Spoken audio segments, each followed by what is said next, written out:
Notable facts about the alphabets. Alphabet ಅಂದರೆ ವರ್ಣಮಾಲೆ, ನಾವು ಕನ್ನಡದಲ್ಲಿ ವರ್ಣಮಾಲೆ ಅಂತ ಕರಿತೀವಿ. ಈ ಆಲ್ಫಾಬೇಟ್ ಅಂತಂದರೆ A to Z ವರೆಗೂ ಏನಿದೆ ಇದನ್ನು ನಾವು ಆಲ್ಫಾಬೇಟ್ ಅಂತ ಕರಿತೀವಿ. ಇದರಲ್ಲಿ ಓವೆಲ್ಸ್ ಮತ್ತು ಕಾನ್ಸನೆಂಟ್ಸ್ ಅಂತ ಎರಡು ಭಾಗಗಳನ್ನು ನೋಡ್ತೀವಿ. ಹಾಗೆಯೇ ಸೆಮಿ ಓವೆಲ್ಸ್ ಅನ್ನೋದು ಒಂದು ಇದೆ. ನಾವಿಲ್ಲಿ ಓವೆಲ್ಸ್ ಅನ್ನೋದು ಸ್ವರಗಳು, ಓವೆಲ್ಸ್ ಅಂತಂದರೆ ಸ್ವರಗಳು ಅಂತ ಕರಿತೀವಿ. A-E-I-O-U ಇದನ್ನು ನಾವು ಸ್ವರಗಳು ಅಂತ ಕರಿತೀವಿ. ಹಾಗೆಯೇ ಕಾನ್ಸನೆಂಟ್ಸ್ ಅಂದರೆ ವ್ಯಂಜನಗಳು. ಈ ಓವೆಲ್ಸ್ ಸ್ವರಗಳ ಅಂದರೆ 5 ಅಕ್ಷರಗಳನ್ನು ಬಿಟ್ಟು ಉಳಿದ ಅಕ್ಷರಗಳು ಕಾನ್ಸನೆಂಟ್ಸ್ ಆಗುತ್ತೆ. ಹಾಗೆಯೇ ಸೆಮಿ ಓವೆಲ್ಸ್ ಯಾವುದಪ್ಪ ಅಂತಂದರೆ ಈ ಕಾನ್ಸನೆಂಟ್ಸಲ್ಲಿ ಬರ್ತಕ್ಕಂತಹ 2 ಅಕ್ಷರಗಳು ಸೆಮಿ ಓವೆಲ್ಸ್ ಆಗಿರುತ್ತೆ. ಯಾವುದಂತಂದರೆ W ಮತ್ತು Y, ಈ 2 ಅಕ್ಷರಗಳು ಸೆಮಿ ಓವೆಲ್ಸ್ ಆಗಿವೆ.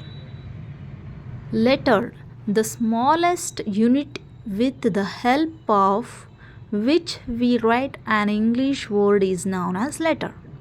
Alphabet, a set of letters or symbols in a fixed order used to represent the basic set of speech sounds of a language is known as alphabet.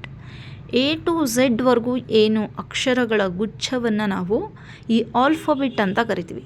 ವರ್ಣಮಾಲೆಯಲ್ಲಿ ಹೇಗೆ ಆದಿಂದ ಳವರೆಗೂ ನಾವು ಆ ಒಂದು ಅಕ್ಷರಗಳ ಗುಂಪನ್ನು ನಾವು ವರ್ಣಮಾಲೆ ಅಂತ ಏನು ಕರಿತೀವಿ, ಅದೇ ರೀತಿ ಆಲ್ಫಾಬೆಟ್ ಅಂತಂದ್ರೇ A to Z ವರೆಗೂ ಇರತಕ್ಕಂತಹ ಅಕ್ಷರಗಳು. ಓವೆಲ್ಸ್ ಮತ್ತು ಕಾನ್ಸನೆಂಟ್ಸ್ ಈ ಆಲ್ಫಾಬೆಟಲ್ಲಿ 2 ವಿಧಗಳಾಗಿ ನಾವು ನೋಡ್ತೀವಿ. ಮೊದಲನೇದು ಓವೆಲ್ಸ್ ಮತ್ತು ಕಾನ್ಸನೆಂಟ್ಸ್. ಓವೆಲ್ಸ್ ಅಂತಂದರೆ ಏನು, ಯಾವ್ಯಾವ ಅಕ್ಷರ? ಓವೆಲ್ಸ್ ಅಂದರೆ ಈ ಸ್ವತಂತ್ರವಾಗಿ ಉಚ್ಚರಿಸಲ್ಪಡ್ತಕ್ಕಂತಹ ಅಕ್ಷರಗಳನ್ನು ಓವೆಲ್ಸ್ ಅಂತೀವಿ. ಕನ್ನಡದಲ್ಲಿ ಸ್ವರಗಳು ಅಂತ ಕರಿತೀವಿ. ಯಾವ್ಯಾವುದಪ್ಪ ಅಂತಂದರೆ A-E-I-O-U ಈ 5 ಅಕ್ಷರಗಳು ಓವೆಲ್ಸ್ ಆಗಿವೆ.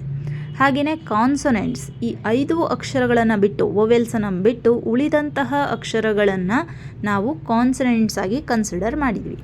21 ಅಕ್ಷರಗಳು, ಈ 5 ಅಕ್ಷರಗಳು ಮತ್ತು 21 ಅಕ್ಷರಗಳು, ಒಟ್ಟು 26 ಅಕ್ಷರಗಳಲ್ಲಿ ಓವೆಲ್ಸ್ ಮತ್ತು ಕಾನ್ಸನೆಂಟ್ಸ್ ಎಂದು 2 ವಿಭಾಗಗಳಾಗಿ ನೋಡ್ತೀವಿ. ವ್ಯಂಜನಗಳು ಅಂತಂದರೆ ಸ್ವರಗಳ ಸಹಾಯದಿಂದ ಉಚ್ಚರಿಸಲ್ಪಡ್ತಕ್ಕಂತಹ ಅಕ್ಷರಗಳಿಗೆ ನಾವು ವ್ಯಂಜನಗಳು ಅಂತ ಕರಿತೀವಿ, ಅದೇ ಕಾನ್ಸನೆಂಟ್ಸ್.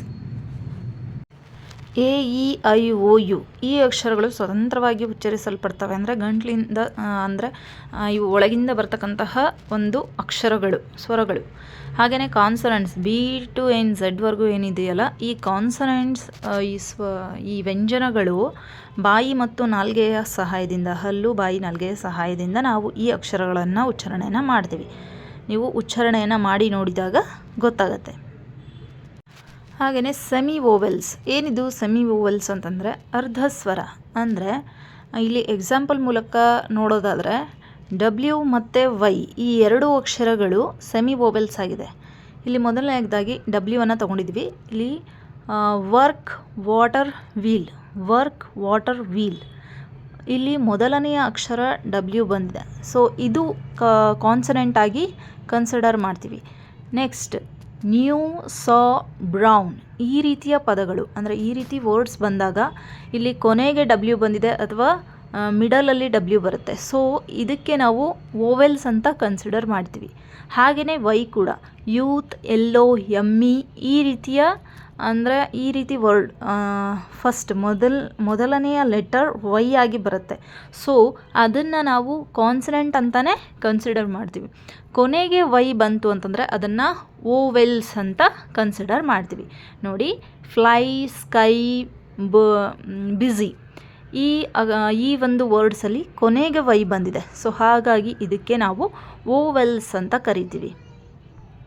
ನಾವಿಲ್ಲಿ ಈ ಒಂದು ವರ್ಡ್ಸನ್ನು ನಾವು ಉಚ್ಚಾರಣೆ ಮಾಡಿ ನೋಡಿದಾಗ ನಮಗೆ ಗೊತ್ತಾಗುತ್ತೆ. ನೋಡಿ, ಎಕ್ಸಾಂಪಲ್ಗೆ ವರ್ಕ್, ವ ಬಂದಿದೆ ಅಲ್ವಾ.